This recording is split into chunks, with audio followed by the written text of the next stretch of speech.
দেবী তারা ও মহাদেব অক্ষভ্যের মিলনে সৃষ্টি হয় আদিত্য সূর্যের।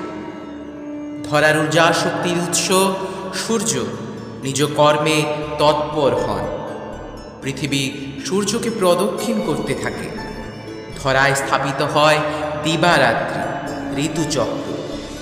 তবে এবার আবশ্যক ছিল প্রকৃতির আগমনের।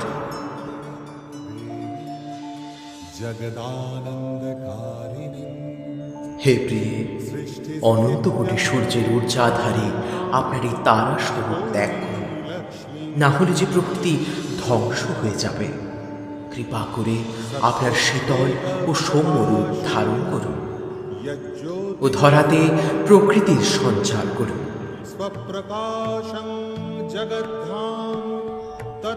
হ্যাঁ দেব, যথার্থই বলেছেন। আমার এই উগ্র তারা স্বরূপে আমি সহস্র কোটি সূর্যের ঊর্জা ধারণ করতে সক্ষম। উগ্র স্বভাবের সৃষ্টি কখনোই সম্পূর্ণ হওয়া সম্ভব নয়।